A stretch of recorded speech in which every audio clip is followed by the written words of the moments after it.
Oh yeah, I am definitely making that.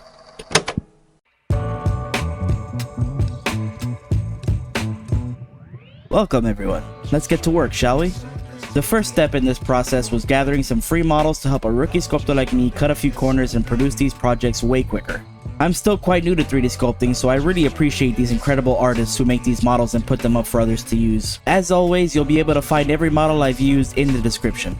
As soon as I got home from the theater, I busted out my iPad and made a quick sketch of what I wanted the statue to look like.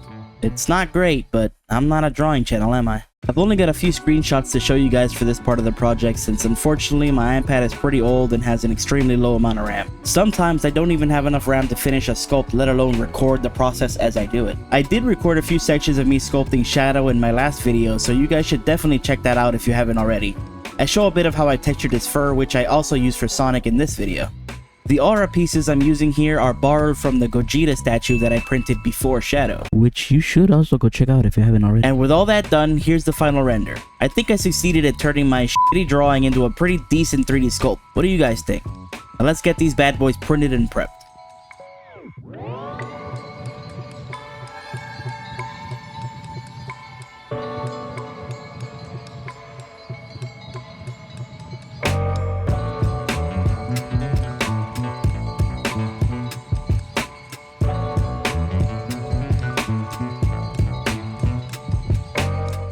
As with pretty much every project, there are always a few pieces that will require some fixing. Sometimes it's easier to fix small patches or errors rather than reprinting them over and over again until they come out perfect. Although I wish they were perfect so it would save me from all the sanding and parts fitting I have to do. I've said it a million times and I'll say it a million more. Sanding is the bane of my existence. Luckily with this project there wasn't too much sanding, but I did have to fix the way that the aura pieces fit into the moon base. No worries though, that's nothing my Dremel and some epoxy sculpt can't fix pretty quickly.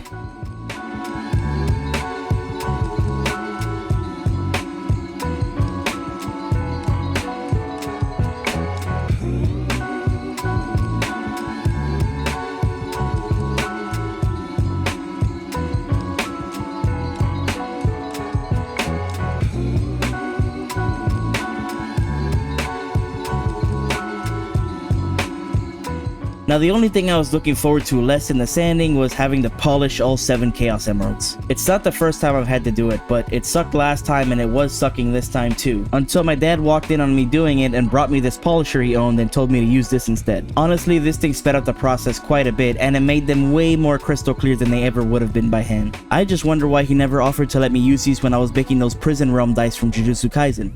Which, by the way, you should. The only thing I will say is be careful and make sure you've got a tight grip on the thing you're trying to polish or you might end up sending it flying across the room. It only took me about 7 tries to get that part down. I'm not a very fast learner, leave me alone. I did end up printing a backup set of emeralds just in case I might need them, and here you can really see just how much clearer they are after all that polishing.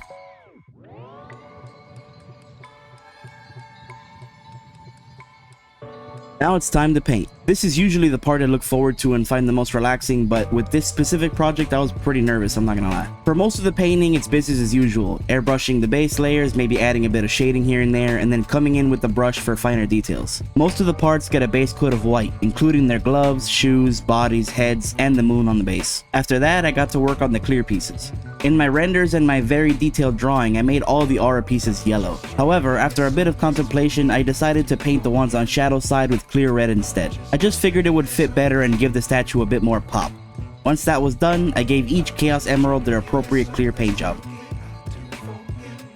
I couldn't find any clear purple paint in my area and ordering it would have taken longer than I was willing to wait, so I decided to try a little science experiment. For those of you unaware, when a red paint and a blue paint love each other very much... Yeah, no, okay, maybe that's not the right way to phrase it. Let me try again. If red and blue make purple, then surely clear red and clear blue make clear purple, right? And this is where having a spare set of emeralds comes in handy, since I can test my custom mixed paint on these without risking messing up the project. I'm happy to report that the experiment was a success. It may be a bit darker purple than I was looking for, but I will absolutely take it. Now comes the part I was worrying about. Will I be able to pull off the color of their fur? These guys were supposed to be glowing with energy in the movie, and their colors changed quite a bit depending on which scene we're looking at. Especially Shadow, he's got this pinkish hue and some spots on his fur that move with every scene, same with the color of his quills. The challenge here is to make their fur look at least a little bit like they glow, and for that I'm going to be using some pearlescent paint. I know it's not quite the same, but at least it'll have a little bit of shimmer and sparkle in there. Sonic is up first, and he gets a base coat of pearl pineapple to create his golden super form.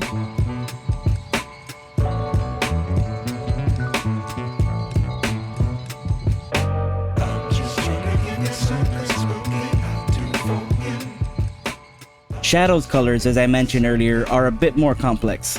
I decided to mix some pearl pineapple with a bit of pearl white to give him more of that muted yellow base coat. In the games, Shadow's super form has always been a lighter color than Sonic's bright gold, so I made sure I followed that here too.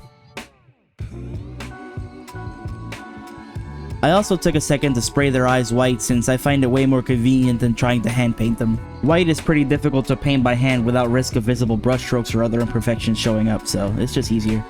We can't forget the red stripes on Shadow's fur and the tan color for their mouths and ears.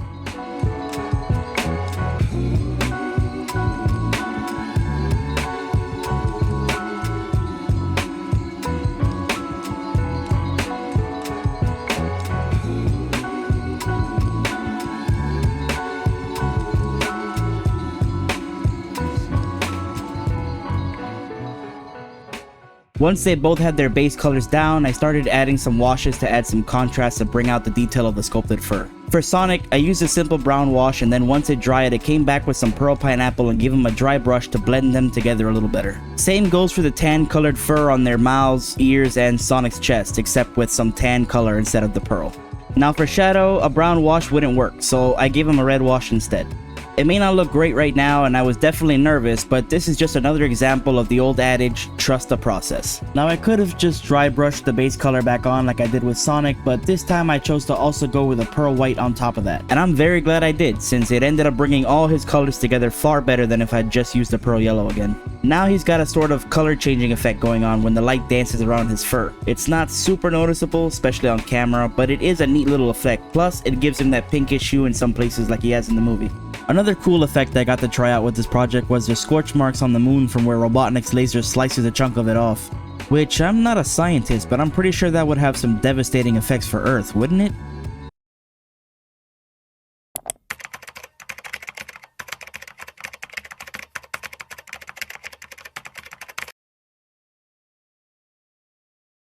Oh. They're all fucked. I gotta say though, it's still a pretty cool visual, and that's really all that matters when you're watching a movie about hedgehogs going Super Saiyan. I painted the corners white before laying down more orange to make sure it pops and give it that scorching look. I'm pretty happy with how it came out actually, it looks awesome. Depressing, but awesome. With the most nerve-wracking parts already done, all that's left is to finish hand painting the rest of the details and call it a day. And as usual, I'll take this bit of time to say thanks for watching and consider supporting the channel if you like what I do here and want to see what else I'll be making next. This video took a bit longer than I would have liked, but hopefully I'll have the next one out much quicker and I'll try to keep a more consistent schedule moving forward. These things take time and money to produce, but I'm always going to try my best to get them done and share my art with you guys as soon as possible. With all that said, let's go ahead and take a look at Super Sonic and Shadow all done and ready to show off.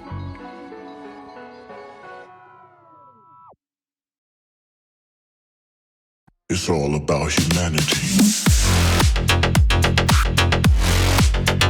About humanity.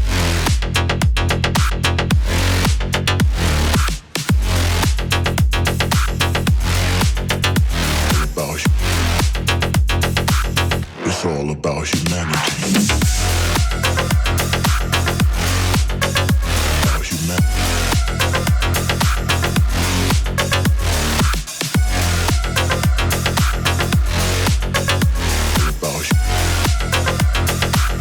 It's all about humanity.